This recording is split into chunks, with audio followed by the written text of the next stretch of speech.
사도신경으로 신앙 고백하겠습니다. 나는 전능하신 아버지 하나님, 천지의 창조주를 믿습니다. 나는 그의 유일하신 아들, 우리 주 예수 그리스도를 믿습니다. 그는 성령으로 잉태되어 동정녀 마리아에게서 나시고 본디오 빌라도에게 고난을 받아 십자가에 못 박혀 죽으시고 장사된 지 사흘 만에 죽은 자 가운데서 다시 살아나셨으며 하늘에 오르시어 전능하신 아버지 하나님 우편에 앉아 계시다가 거기로부터 살아있는 자와 죽은 자를 심판하러 오십니다. 나는 성령을 믿으며 거룩한 공교회와 성도의 교제와 죄를 용서받는 것과 몸의 부활과 영생을 믿습니다. 아멘.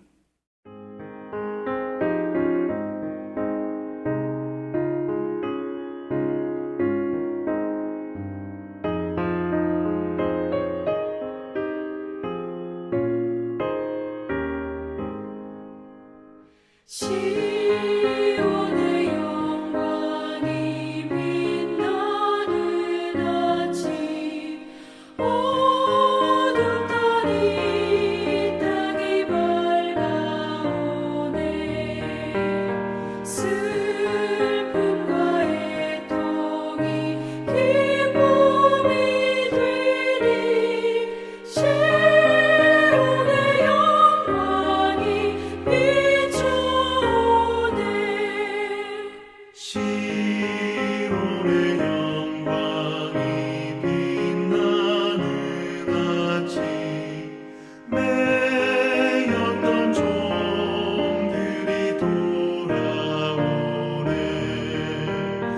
오래전 선지자 꿈꾸던 복을 만민이 다 같이 누리겠네.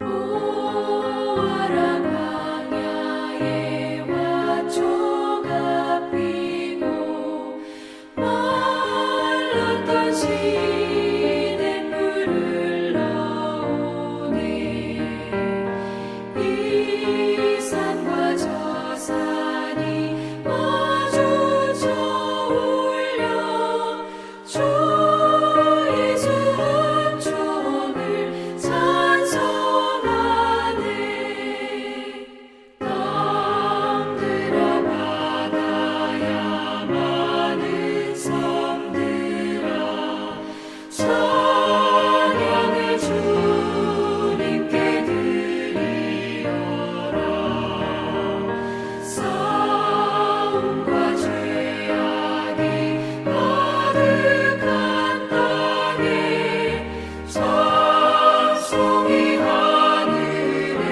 사무치네 아멘.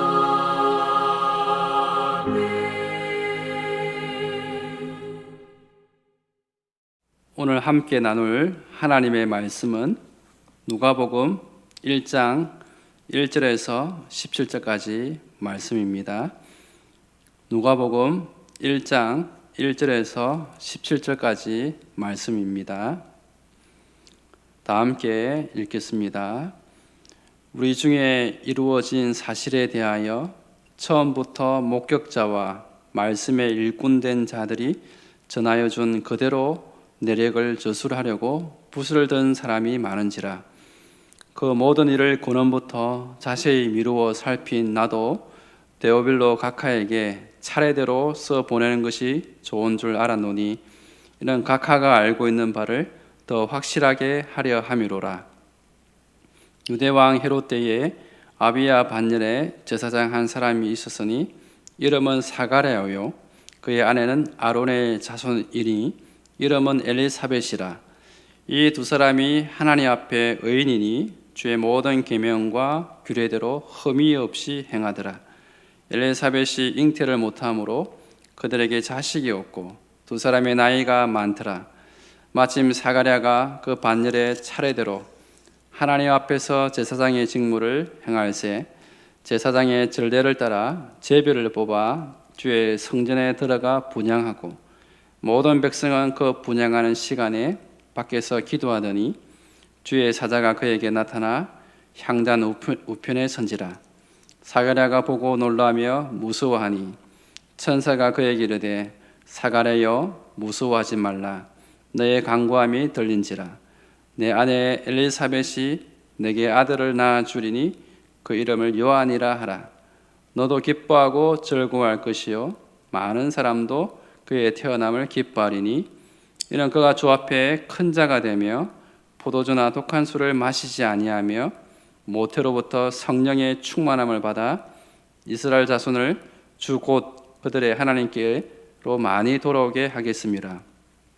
그가 또 엘리야의 심령과 능력으로 주 앞에 먼저 와서 아버지의 마음을 자식에게 거스르는 자를 의인의 설기에 돌아오게 하고 주를 위하여 세운 백성을 준비하리라. 아멘. 2021년 1월 처음으로 함께 나눌 말씀은 누가복음입니다. 누가복음을 함께 묵상하면서 한 번 더 복음이 무엇인지를 깊이 깨닫게 되고 나아가 복음으로 우리의 삶이 새롭게 되시기를 축복합니다. 먼저 누가복음을 저술한 누가는 예수님의 제자는 아니지만 예수님의 제자들로부터 복음을 전해 들은 사람입니다. 특히 바울의 선교 여행을 도왔던 바울의 동역자이기도 합니다.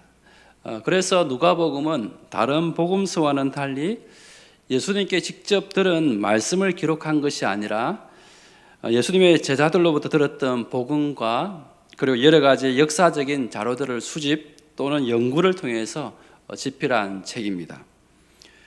누가복음을 기록한 목적은 오늘 본문 1절에서 4절까지 잘 나와 있는데요. 크게 두 가지임을 알 수 있습니다.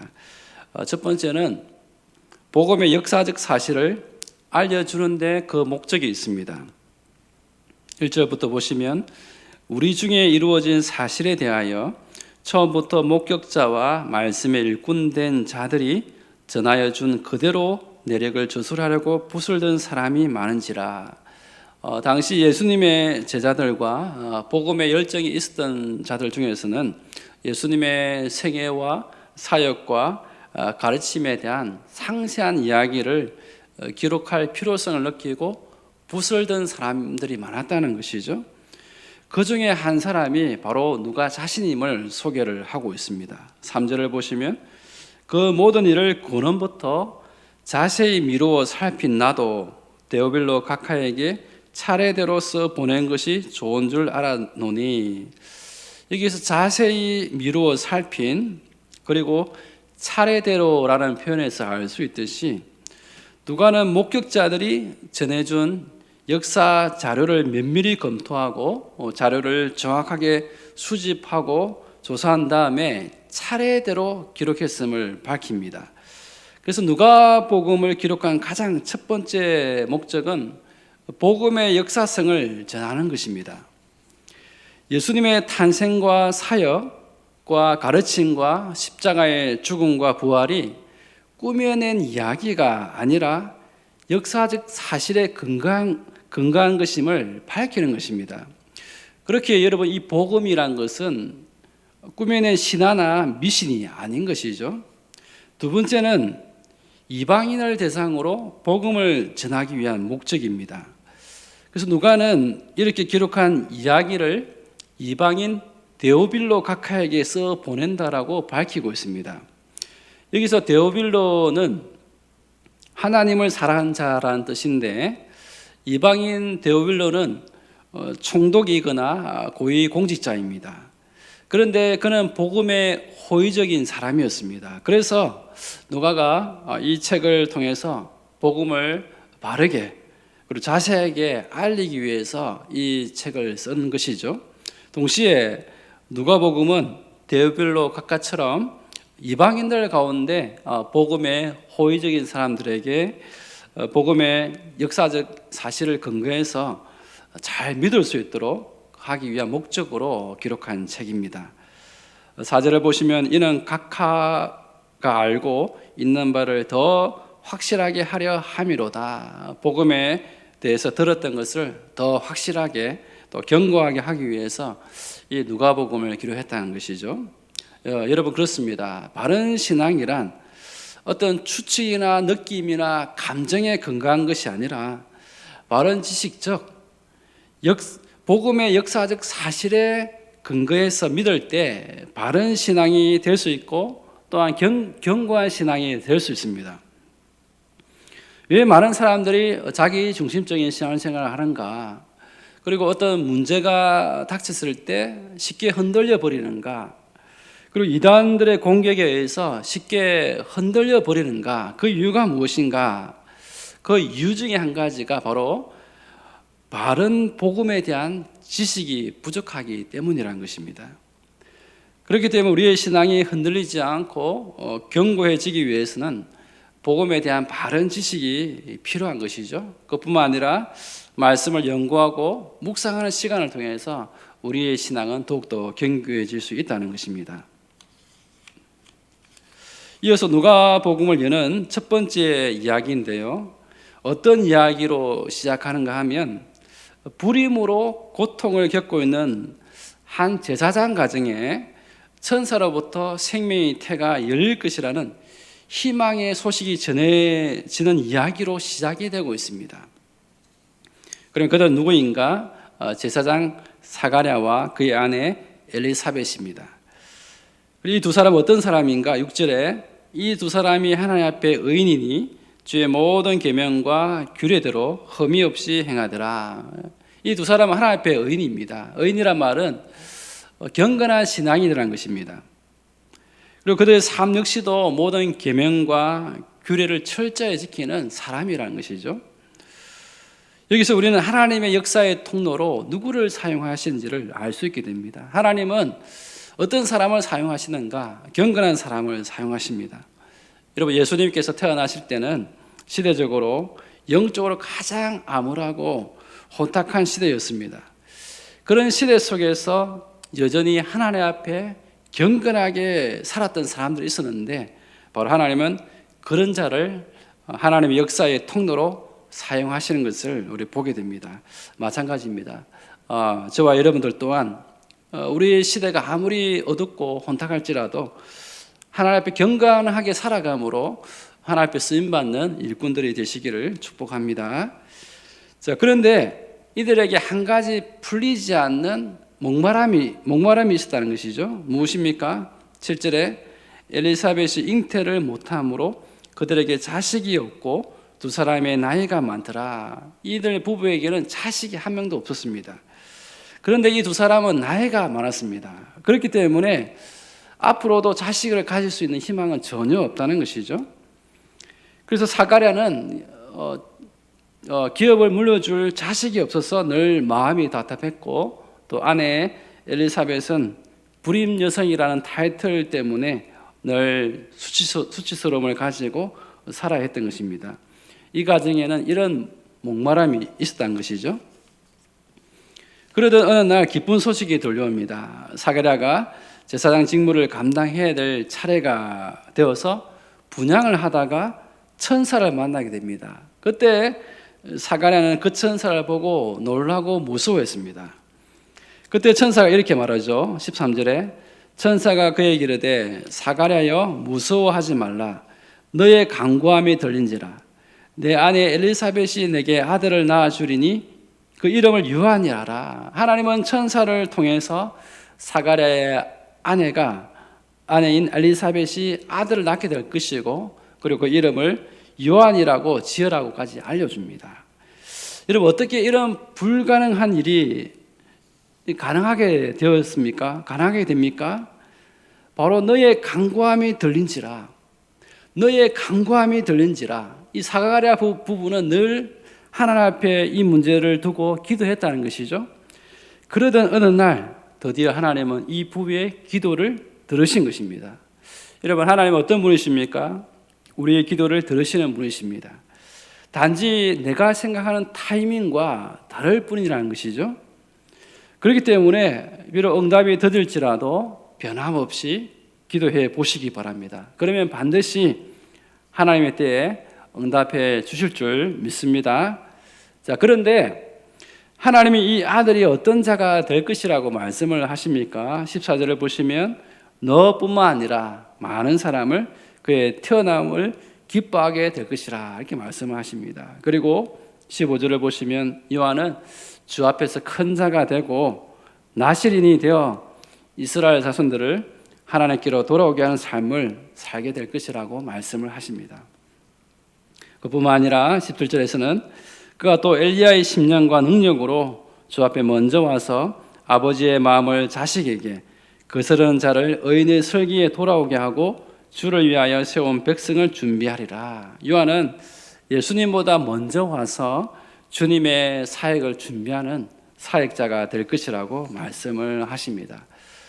하나님은 누가복음의 첫 번째 이야기를 통해서 그 시대의 독자들과 우리 시대의 독자들에게 무엇을 말씀하고 싶으신 것입니까? 하나님은 한 가정의 불임이라는 그 고통을 통해서 바로 그 시대의 아픔이 무엇인지를 말씀하고 싶으신 것입니다. 그것은 바로 그 시대가 영적인 불임의 시대임을 말씀하시는 것입니다. 영적으로 어둡고 혼탁한 시대임을 말씀하시는 것입니다. 그런데 이 부부의 기도를 통해서 그 가정에 자녀를 주심으로 기쁨이 한 가정에만 머물러 있는 것이 아니라 많은 사람을 기쁘시게 하는 일에 쓰임 받고자 하시는 것이 하나님의 계획하심이었다는 것을 말씀하시는 것입니다. 마찬가지입니다.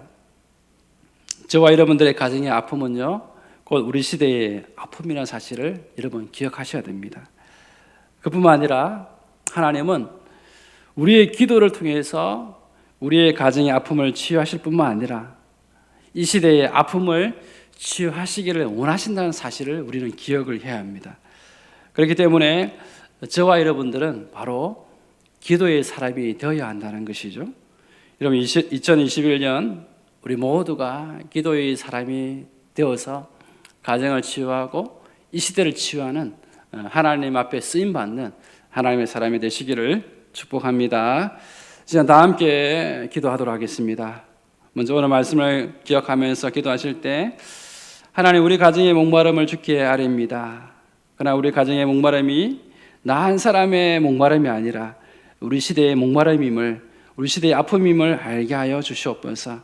그래서 이 시대를 향한 하나님의 마음을 알게 하여 주옵소서. 나아가 2021년 기도의 사람이 되게 하셔서 기도함으로 우리 가정이 치유될 뿐만 아니라 이 시대의 아픔이 치유되는 놀라운 역사가 일어나게 하여 주시옵소서. 두 번째로 무엇보다도 코로나가 속히 멈추어지게 하시고 이 땅에 하나님의 평화가 임함으로 새 희망이 넘치는 한 해가 되게 하여 주시옵소서. 세 번째, 여전히 거리두기 강화로 현장 예배를 드리지 못하는 가운데 있습니다. 속히 현장 예배를 드릴 수 있도록 주께서 역사를 주관하여 주옵소서. 마지막으로 영육간에 연약한 교우들을 돌보아 주시며 또 그 가정의 아픔과 치유가 회복되게 하시고 영육간에 강건함이 회복될 수 있도록 주께서 역사해 달라고 이 시간 다 함께 기도하도록 하겠습니다.